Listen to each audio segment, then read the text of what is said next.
joining us today for Front Porch Conversations. I'm going to be interviewing Peg Harvard today, and I don't know where she is at the moment. Peg? Peg? Are you ready, Peg? Are we on yet? That light's on. You got that thing on, don't you? Yep. Hi there, how are you? See, I'm glad you appeared. Thank you so much. And thanks for agreeing to come today. And imagine we're on a front porch. Okay, and Got it's it? 50 degrees, right? Exactly, that's what we were looking for. Peg, would you please tell our viewers a little bit about yourself? Where were you born? Where did you grow up? You really want to know where I was born? I do, and I know our viewers do too. Well, I don't tell very many people. Okay. But I was born in Pennsylvania when I was 0 years old. And I was born in Grove City, Pennsylvania. And when I was 9 years old, we moved to Bonita Springs, Florida. Now, the only time that comes in good is when I have a client that I'm talking to, and usually they're from New York. And they've got this great big ego. And then I said, what? And they always laugh at me about my accent. And What accent? Yeah, well, I know that's, we're among the right accent for the country, and they would laugh, and I've had more than one of these, and tell me about my accent. He said, "You're from the South." I said, "Well, let me tell you something, sir. I was born in Pennsylvania." Oh, that's great. Just totally changes it. Get along fine. And for our viewers that don't know, where is Bonita Springs, Florida? Bonita Springs is down there where it's tropical, hot, and humid. It's between Fort Myers and Naples, and I grew up down there before there was air. Not hair, but air. Great. And tell us about some of your fond memories of childhood. What did you enjoy doing? Well, the cool things were, because it was back in the 1950s, and everything was old Florida then, the whole state was old Florida, that my brother and I would take off in the morning if there was no school, and we would take off for the day and go down to the dam and swim, or go out in the woods and play, and just do whatever we wanted all day long. So that's basically that. And when I got to Fort Myers Senior High, we would go to the Friday night football games. The bus would take us up at 40 miles an hour. It was an hour trip each way. And we would watch the football game. And when we got home, it was midnight, and I could walk home that mile at midnight and not have to worry about a thing. It was nice. Those were nice times, and I wish Yes. young people growing up today had that same opportunity. Yeah. Well, tell us then, what happened after you finished high school? I worked for a year and saved up my money, and I put myself through a year and a half of what was at that time Edison Junior College. It is now Edison Community College. And my, what do you call that thing? Major was art, normally, usually, and of course. And I was more advanced than the art class. So I got to have that as a free period along with a study hall that I had. So I had 2 hours to go with my friends down to Fort Myers Beach and I watch the guys go surfing and sit there and picnic and whatever. And as long as I had 10 sketches for her every week, every Friday, I could go do anything I wanted to. When did you first discover art? My first memories were in second grade. It was the beginning of second grade, and my art teacher or my school teacher, and I can't remember her name, all of a sudden yelled at me in class and said, "Peggy, stop drawing and pay attention." I mean, what was that, 7 years old, 8 years old? And I mean, I've had this, ever since I can remember, I've had this drive inside to draw and paint and create.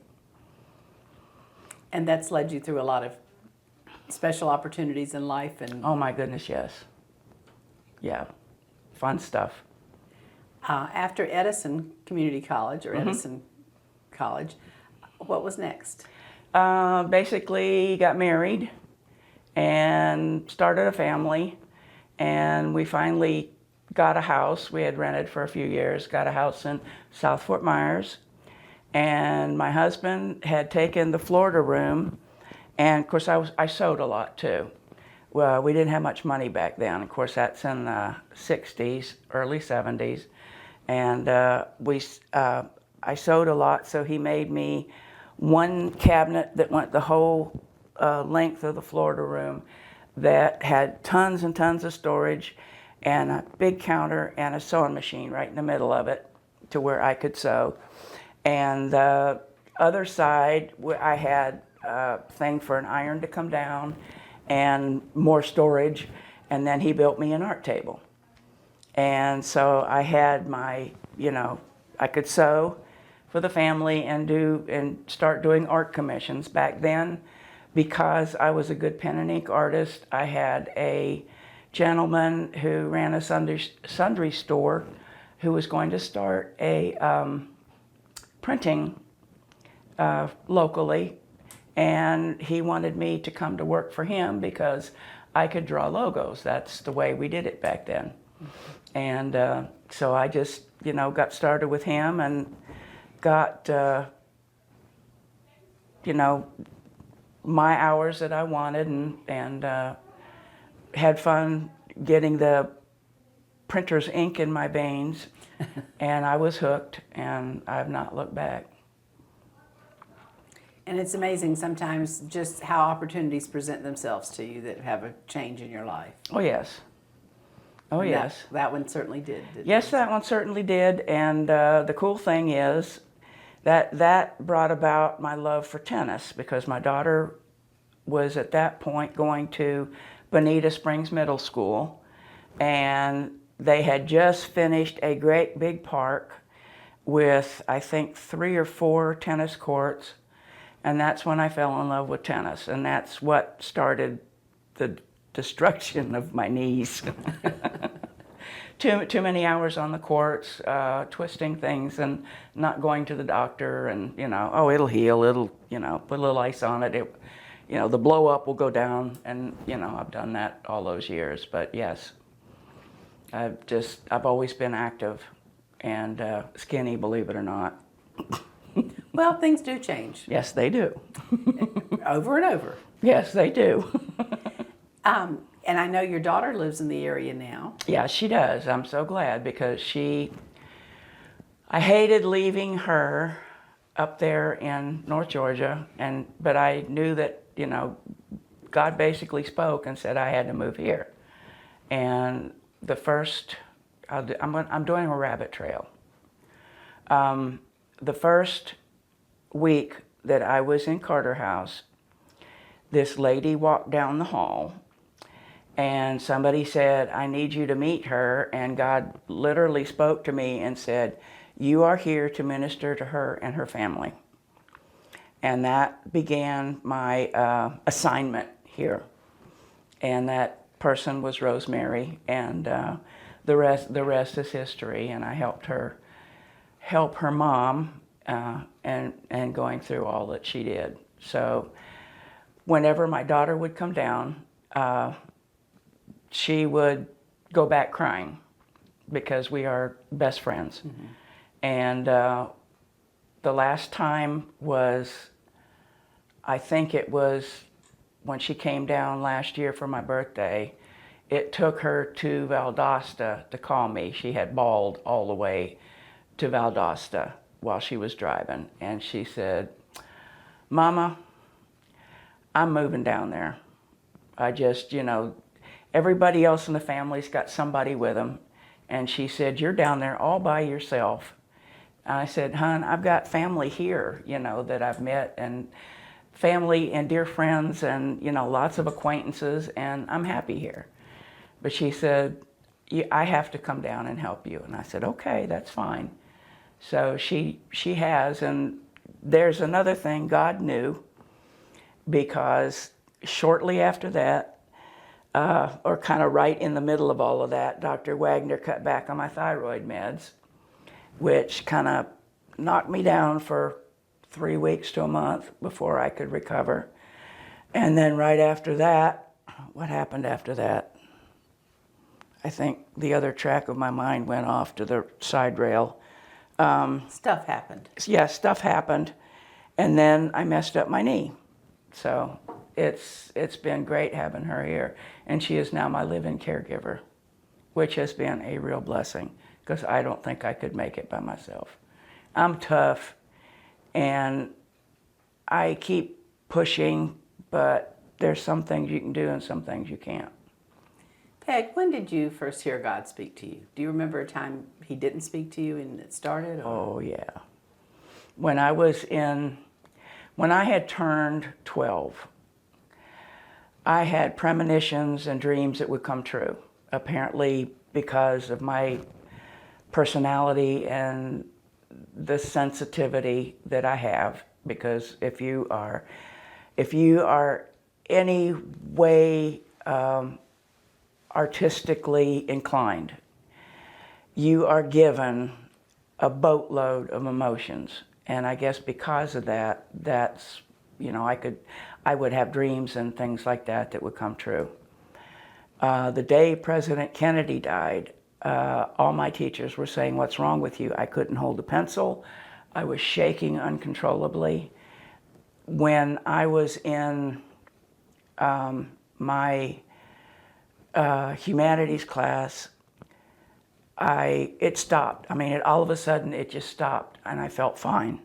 So I knew that whatever horrible had happened. And I know that's not God's voice. I know that it was the spirit world. But I marked the time on my notebook, and about 20 minutes later, the principal came over the PA and said President Kennedy had been shot at the exact same minute that had quit. Well, that kept me, it's like, okay, I'm hearing things and things are happening. So I started to pursue, that kind of stuff. But I went the wrong way. And I will just say that I was given a lot of power because I was practicing things to try to get a lot of power. But at the same time, God sent my husband's cousin, who was a Christian, and he always told me, if I had a question, he said, "Well, I don't know if that is true or not, but I know who does have the answer," and he would name 2 or 3 people in their congregation. So this went on, and I had gotten stung by bee stings when we were out in the dune buggies. This is Volkswagen Beetle with no body, set up to run in the Everglades in the woods. We'd go camping every weekend, 3 of us families. And one day we were coming down a little road, and I saw the wasp. I'm doing another rabbit trail. Saw the wasp, and it hit me right there in my arm. And the next thing I know, I'm laying in the grass along the side of the road, and I wake up, and everybody's just worried sick about me. And it was just total black. I didn't see any flashing lights. I didn't see any fire. I didn't see anything. But, I did come back. And I went to an allergist figuring that, well, I think that this is really not just in my head. Things are really happening. And he took the test, and he was sitting across the desk from me, and he leaned across his desk and looked at that stuff. And he said, "Peg Harvard, you should be dead." He said, "I don't know any other way to put it." He said, "You are so sensitive, you should be dead." And which kind of got me thinking. And so that was like, no more dune buggy rides. I started the shots and all that stuff. Well, all this time, here's Ernie, my husband's cousin, just keep talking. Didn't have the answers, but, he would, in his talk, he would praise God for this and that. And he was the only one I was not offended with. because the others would come from the church, and they would have been in the store where I worked a couple of days before and got their 6-pack of beer, and were kind of could you put it in the bag so nobody knows what I got? And then they would come out and tell me that I was going to go to hell. And I'm thinking, okay, what's wrong with this picture? Go away. But Ernie didn't do that. He just said, I don't know. My pastor knows, or they had a science teacher that went to their church, and he might know. So one Sunday morning, it was May 21st of 1978. My father had died January 1st, New Year's Day, at about 1 o'clock in the morning that same year. And then I really started seeing things. And but anyway, that Sunday morning, May 21st, 1978, I woke up, and I know now it was the Holy Spirit. But I had this urgency that I had to go to church, because if I didn't, that was it. It was like, you're either going to church or you've lost your chance. I had visited, but never, I didn't know the Lord. So I woke Wes up, and I woke Wanda up, my husband and my daughter, and I said, I have to go to church this morning. And they looked at me like I had just gotten off the Fruit Loop train. And but they agreed, and dug in the closet for some churchy clothes, and we went, and it was sometime between, the pastor was just teaching on Genesis, and it was sometime between 11:30 and 12, and I was sitting there. I had a physical conversion. I physically felt the blinders being lifted, the veil of unbelief being lifted, and I could see spiritual truth for the first time in my life. And I accepted the Lord right there in my seat, and He has been talking to me ever since, when I shut up. Well, gosh, I think you give Him a chance once in a while, don't you? Once in a while, yeah. Well, I know when you moved to the village, you were living in Madison, Georgia, right? Mm-hmm. Tell us how you got there, and a little bit about that chapter of your life. Sure. Wes's Aunt Helen, Harvard, had lived in North Bonita Springs, and all the Harvards were down there. I've noticed there's some Harvards here, and I know that they came from, I think, the middle of the country and hit the peninsula and slowly worked down the West Coast. So I'm assuming I have a second or third cousin around here somewhere. But anyway, she had been called by the Lord to serve at Light for Living Ministries in Madison, Georgia. Well, she kept telling us, come visit, come visit, come visit. And of course, we told her, I came to the Lord, and Wes came the next day. And so we finally decided to go visit, and fell in love with it up there. It was cool. It wasn't hot. And they had real fall, the leaves and everything. And people at the ministry were absolutely wonderful. And we just, I could see Wanda in the back seat crying because she didn't want to go back to Florida. Okay. But I got in touch, they got in touch with me, several of the folks there, and I started illustrating. I got some of the pencils in my bag, but I started illustrating the lessons that went to the different countries, and illustrating their things for brochures and all of that kind of stuff. So we kept vacationing. We even went to Wes would take his summer vacation, and we would go to Bill Gothard's seminar in Atlanta at 105 real degrees, and it didn't seem as hot as it did down there in the southwest Florida. And anyway, we kept going up there, and we finally decided to move. And so we ended up moving up there, and the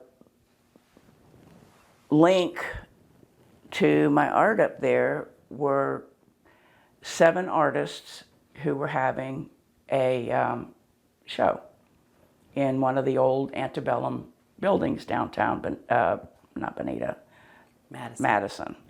And I've lived in 3 different places. I get them mixed up now. But anyway, I met 2 of them. We just hit it off right away. It was Peter Musica and Martha Lauer. Just sweet, down-to-earth folks. And of course the others, they were very friendly and, you know, got along with them all fine. And I did not know that Pete was a graphic designer who worked for Wellington Leisure Products, which is now defunct. Was a big company, multi-million-dollar company in the U.S. And anyway, and his art was just to die for. I kept telling him he had more talent in his little finger than I had in my whole body, but he would always laugh and say, "It's just a matter of style, dear, it's just a matter of style." But anyway, got to know them and just started drawing and painting, and he wanted me to work in the art department there. And I said I would be fine, but I would freelance work. But he taught me everything about color printing. I knew the black and white and, you know, just a couple of colors and stuff, but I guess I apprenticed under him for quite a few years and learned, you know, the ropes and the tricks of the trade. And it was really funny because Pennington's number 3 son, Dan, his wife was working across the hall in the Marine Division, and she was expecting, and Dan would come in and wait for her to go to lunch, and he would wander over, he'd always wander over to my desk, and we'd start talking. So we ended up becoming friends. And I ended up meeting his dad and ended up working at Pennington for 26 years. And that's the seed company, right? And that's the big seed company. Well, Peg, I've enjoyed our conversation, but you know what? I guess we'll have to do this again to get the rest of your story. Okay. But I do want to say thank you for all the work you do for the village in so many areas of volunteering. And many of you may have seen her pen and ink drawings on Christmas cards that the village has used through the past. And it's just been a pleasure today to talk with you. Well, thank you. I have enjoyed it too. I love living here. Great. Now, thank you for joining us, and come back again for another episode of Front Porch Conversation.